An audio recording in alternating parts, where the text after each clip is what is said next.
नमस्कार friends, BPSC academy YouTube channel में आप लोगों का स्वागत है। आज की वीडियो में हम बात करने वाले फ्रेंड बिहार दरोगा के सैलरी के बारे में कि अगर आप 2023 में ज्वाइन करते हैं तो आपको पहला सैलरी है वो कितना मिलेगा। जैसा कि आपको देखते होंगे फ्रेंड, बहुत सारे वीडियो में आप देखते होंगे, किसी में 46,000 सैलरी बताया जाता है, किसी में 52,000, किसी में 58,000, किसी में 45,000। तो ये आखिर जो सैलरी का जो डिफरेंस है वो किस प्रकार से होता है। और मैं आपको बताऊं फ्रेंड, तो एक ही पोस्ट पे, बिहार दरोगा के एक ही पोस्ट पे सैलरी में 8 से 10,000 का अंतर देखने को मिलता है। तो ये आखिर अंतर होता है वो किस प्रकार से होता है। मेरा इस वीडियो बनाने का जो उद्देश्य है वो केवल और केवल सैलरी बताना नहीं है, बल्कि सैलरी में जो डिफरेंस आता है और किस प्रकार से सैलरी बनता है उसका एक आपको पूरा एनालिसिस इस वीडियो में देखने को मिलेगा। तो वीडियो को थोड़ा सा आराम से देखें। अगर आप केवल और केवल सैलरी देखना चाहते हैं तो ये वीडियो आपके लिए उतना उपयोगी नहीं है, लेकिन अगर आप सैलरी कैसे बनता है अगर आप इसको समझना चाहते हैं तो ये वीडियो आपको बहुत हेल्प करेगी। तो सबसे पहले अगर देखें फ्रेंड, तो एक सैलरी में जो मुख्य रूप से चीजें होती है वो होती है बेसिक पे, उसके आधार पे ही आपका डीए बनता है, उसके बाद ही एचआरए यानी हाउस रेंट अलाउंस, उसके साथ ही ट्रेवलिंग अलाउंस यानी कि टीए आपका हो जाएगा। उसके साथ ही आपका अगला जो अलाउंसेस बनता है मेडिकल अलाउंसेस है, और दूसरा जो अलाउंसेस है वो ड्रेस है, और तीसरा अलाउंसेस है राशन। इसके अलावा भी बहुत सारे छोटे छोटे अलाउंसेस होते हैं, उसके बारे में भी बात करेंगे। तो सबसे पहले अगर बात करें फ्रेंड कि आखिर सबसे जो बड़ा चीज है वो बेसिक है, और आपको पता होगा ये लेवल 7 का पोस्ट है। तो इसमें जो आपका बेसिक बन जाता है वो 35,400 रुपये आपका यहाँ पे बेसिक बन जाता है, और इसी बेसिक के आधार पे सारे अलाउंसेस तय होते हैं। तो अगर 35,400 बेसिक है, आपको पता होगा जो बिहार दरोगा में अभी जो डीए चल रहा है बिहार के जॉब में, वो पहले 34% था, लेकिन अभी ये डीए बढ़ा दिया गया है और अभी ये डीए कर दिया गया है 38%। और ये कब से बढ़ा है, तो ये 1 जुलाई 2022 से आपका जो है वो डीए बढ़ा दिया गया है। जनरली फ्रेंड, जब भी आप ज्वाइनिंग करते हैं, अगर मान लीजिए आप इस वीडियो को 6 महीने बाद देख रहे हैं, तो जनरली 3 से 4% हर एक 6 महीने पे डीए बढ़ाया जाता है, और ये कोई फिक्स नहीं रहता है। जिस प्रकार से महंगाई बढ़ती है उस प्रकार से आपका डीए में भी बढ़ोतरी किया जाता है। तो आप ये मान के चलिए कि अभी जो डीए है वो 38% का है, और इसके बाद 5 से 6 महीने बाद ये बढ़कर के हो सकता है 40 से 42% का हो जाए। तो आप इस प्रकार से कुछ समझ सकते हैं। तो अभी वर्तमान में यहाँ पर जैसा कि मैंने बताया कि 38% आपका डीए है, और इस अनुसार से जो आपका अभी डीए बन जाता है वो बन जाता है 13,452 रुपये, और ये 34% के अनुसार से जो पहले बनता था वो बनता था 12,036 रुपये। यानी कि आपका डीए में इधर जो वृद्धि हुआ है वो अप्रोक्स 12 से 1400 रुपये के अप्रोक्स हुआ है, और ये हर एक 6 महीने बाद बढ़ता है।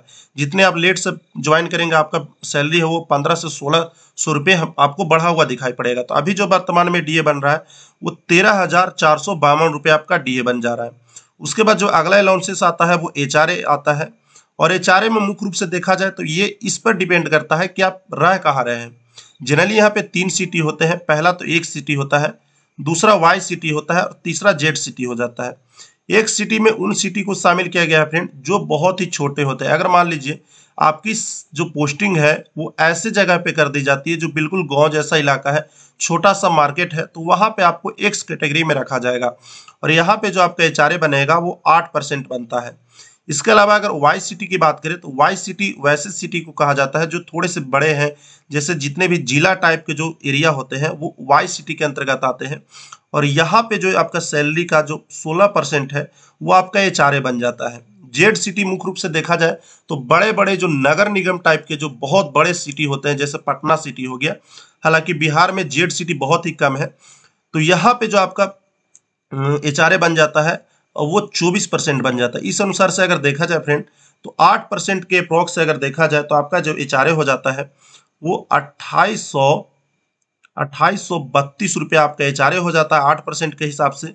अगर 19% के अगर आप हिसाब से देखते हैं तो 19% से आपका हो जाता है सॉरी 16% से आपका हो जाता है 5664 रुपया, और अगर आप 24% के हिसाब से देखा जाए तो ये जो हो जाता है वो 8496 रुपया हो जाता है। तो कुल मिलाकर अगर देखा जाए तो जनरली मैं यहाँ पे एवरेज लेकर चलता हूँ कि एक एवरेज आपका वाई सिटी में पोस्टिंग हुआ है, तब जो आपका जो यहाँ पे एचआरए बन जाता है वो कितना बन जाता है, तो यहाँ पे 16% के हिसाब से आपका जो एचआरए यहाँ पे बन जाता है फ्रेंड वो बन जाता है 5664 रुपया आपका यहाँ पे एचआरए बन जाता है।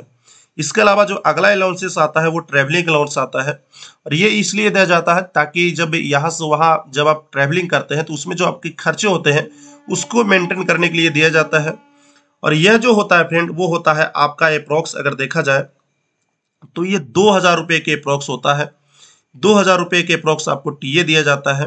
तो ये आपका ट्रेवलिंग अलाउंस हो गया। इसके साथ ही ये जो होता है वो कब मिलता है, तो आपके पास जो गाड़ी होगी, जो आपके पास मोटर बाइक होगी या आपके पास कोई गाड़ी है तो उसको आपको रजिस्टर करवाना पड़ता है। उसके बाद आपको ये ट्रेवलिंग अलाउंस आपको मिल जाता है। उसके बाद अगर देखा जाए तो यहाँ पे आपको मेडिकल अलाउंस दिया जाता है, और ये जो मेडिकल अलाउंस है फ्रेंड ये हमेशा फिक्स होता है, और अभी ये 1000 रुपया बिहार दरोगा के जॉब में आपको मेडिकल अलाउंस देखने को मिलेगा। अगला जो अलाउंसेस है फ्रेंड वो ड्रेस अलाउंस है, और बहुत सारे सैलरी स्लिप में आप देखते होंगे कि सैलरी स्लिप आपको 68,000 का 70,000 का दिखाया जाता है। तो उसमें क्या होता है कि वो ड्रेस अलाउंस को भी ऐड कर देते हैं, लेकिन मेरे अनुसार से ड्रेस अलाउंस को सैलरी में नहीं ऐड करना चाहिए, क्योंकि ये साल में आपको एक बार दिया जाता है ड्रेस खरीदने के लिए। तो ये जो आपको मिलता है वो अप्रोक्स आपको 11,000 के अप्रोक्स आपका यहाँ पे ड्रेस अलाउंस आपका बन जाता है। इसके अलावा जो अगला आपका अलाउंसेस हो जाता है फ्रेंड वो आपका राशन अलाउंस है, और ये जो आपका बनता है वो कितना बन जाता है, वो आपका 3000 रुपये आपको यहाँ पे बन जाते हैं। इसके अलावा बहुत सारे स्पेशल अलाउंसेस भी होते हैं, जैसे मान लीजिए कोई पर्व के तौर पे अगर बिहार सरकार कुछ अलाउंसेस अगर देती है तो उसको स्पेशल अलाउंसेस में करके ऐड किया जाता है, तो ये सैलरी में एक्स्ट्रा हो जाता है, इसलिए मैं इसको ऐड नहीं कर रहा हूँ। तो ये कुछ जो चीज़ें हो गई वो आपके सैलरी में ऐड की जाती है। इसके अलावा कुछ चीज़ें हैं जो आपकी सैलरी से कटती भी है, जैसे यहाँ पे आप समझते होंगे एनपीएस न्यू पेंशन स्कीम, इसके तहत आपके सैलरी से अप्रोक्स अगर देखा जाए तो 5991 रुपया आपका डिडक्ट होता है। तो कुल मिलाकर अगर देखा जाए फ्रेंड तो यहाँ पे जो आपका टोटल जो अर्निंग हो जाता है, टोटल अगर ग्रोस सैलरी की बात की जाए तो यहाँ पे जो आपका टोटल ग्रोस सैलरी बन जाता है, एवरेज अभी के अप्रोक्स से मैं बात कर रहा हूँ, अगर आप अभी ज्वाइन करते हैं तो आपका जो सैलरी बन जाएगा वो 58,516 रुपया आपका ये टोटल सैलरी बन जाता है।